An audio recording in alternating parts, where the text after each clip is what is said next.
থাইল্যান্ডে আপনারা জানেন যে আমাদের জুলাই যোদ্ধাদের একটা অংশ এখন আছে 64 জন। আগে এই সংখ্যাটা আর একটু বেশি ছিল। কেউ 1 বছর, কেউ 10 মাস, কেউ 11 মাস এই সময় ব্যাপী তারা ওখানে চিকিৎসাধীন আছে। আমাদের একটা নৈতিক দায়বোধ আছে, একটা নাগরিক দায়িত্ব তাদের উপর আছে, একটা রাজনৈতিক অঙ্গীকার আছে। আমরা সেই অঙ্গীকারের মানবিকতার জায়গা থেকেই তাদেরকে দেখতে গিয়েছিলাম।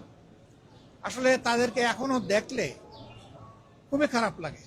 একজনের পায়ের 4 ইঞ্চি, 6 ইঞ্চি, 8 ইঞ্চি হাড্ডি নাই, শুধু গুস্ত আর চামড়া ঝুলে আছে। অনেকে প্যারালাইজড হয়ে গেছে, অনেকের বডি শুকিয়ে গেছে। একটা ছেলে, তার বাবা এসে বলল যে আমার একমাত্র ছেলে খুবই খারাপ অবস্থা, না দেখে যাবেন না। ওখানে একটা হাসপাতালের 7, 8 এবং 9 তলা পুরোপুরিভাবেই এই রোগীদের জন্যই নেওয়া হয়েছে। সরকারের দায়িত্বভার গ্রহণ করেছে, ইন্টিরিম সরকারের সময় তাদেরকে প্রেরণ করা হয়েছে। এমবেসি থেকে লোকও নিয়োগ আছে, কিন্তু এই লোকরা তো চাইলেও কিছু করতে পারবে না। এমন কিছু কেস আছে, এগুলার কোনো জবাব নাই। এমন কিছু ঘটনা আছে, এগুলার কোনো রিমিডি নাই। তারা কিন্তু এই অবস্থায় হয়তো দেশে ফিরবে। এর মাঝে একজন, সে বলল যে 1 সপ্তাহের ভিতরে আমার এই পাটা কেটে ফেলবে। একেবারে ক্লাস 9-এর ছেলে বলেই সে কেঁদে দিল। কিছু করার নাই।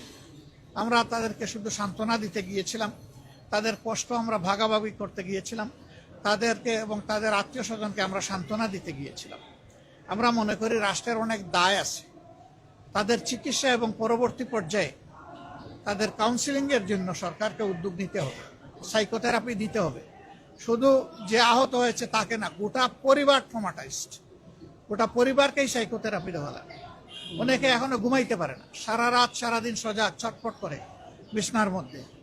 আমরা সেই দেশের যারা চিকিৎসা সেবায় নিয়োজিত তাদের সাথে কথা বলেছি, তাদেরকে আমরা খুবই আন্তরিক পেয়েছি। আমরা অনুরোধ করেছি যে তাদের সবটুকু দিয়ে যেন আমাদের এই কষ্টে থাকা লোকগুলোকে তারা সেবা দেন। আর আমাদের সরকারকে আমরা অনুরোধ করব, তারা এবং আরও যারা বাকি আছে তাদের দায় আমাদেরকে নিতে হবে, সরকারকে নিতে হবে। তাদের সুচিকিৎসা সর্বোচ্চ যেটা সম্ভব এটা নিশ্চিত করতে হবে।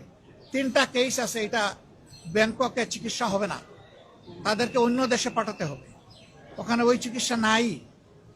এটা বড় মাপের নার্ভ ইনজুরি, তাদেরকে মিনিমাম সিঙ্গাপুরে পাঠানো লাগবে। আমরা সরকারের সাথে এই নিয়ে কথা বলবো ইনশাআল্লাহ।